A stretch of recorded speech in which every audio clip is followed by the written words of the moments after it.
This potato salad will definitely be a crowd pleaser. The secret to making it so delicious is the method and the technique of cooking the potatoes, the selection of the ingredients used, and a few tips and tricks that I will demonstrate in this video. Now let's get started.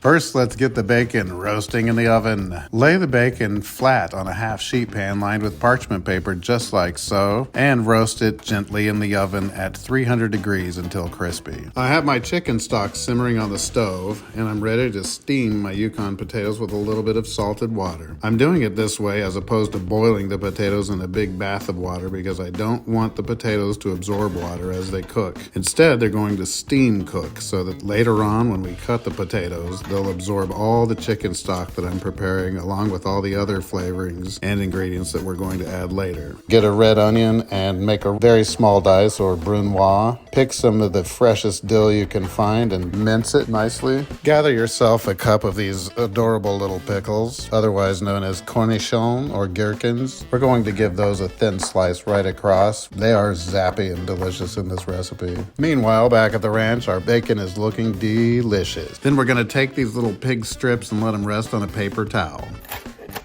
Then we're just going to slice them thin.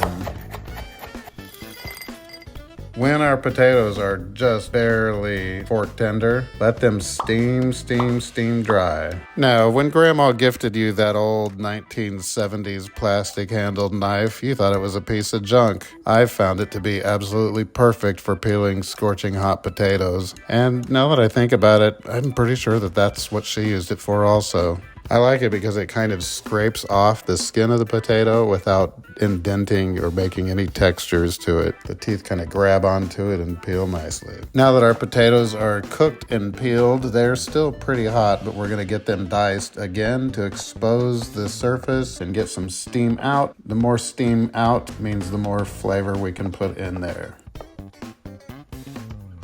I like to take my reserved chicken stock and season it up with the white wine vinegar, the whole grain mustard, and some salt and pepper.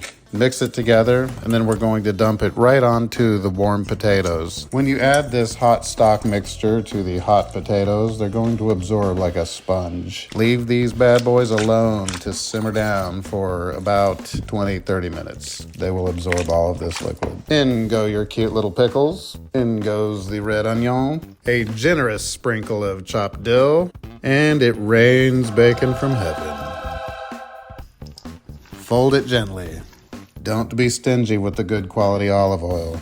This is why we're not using mayonnaise, folks. This recipe must be tasted and adjusted several times throughout the process. And now the secret ingredient, cornichon juice. Don't throw that stuff away, folks. It's tasty. It adds a good briny acidity that will brighten up your potato salad.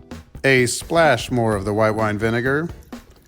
And I just can't get enough of this whole grain mustard. We gently fold like you're making a delicate souffle. For a garnish, thinly slice this gherkin or cornichon or a cute little pickle. Fan it out like so. And now it's time to plate this. Drizzle a little bit more extra virgin olive oil and a little bit more chopped dill. This dish is best served fresh, and there's nothing wrong with serving it slightly warm. Now go get cooking.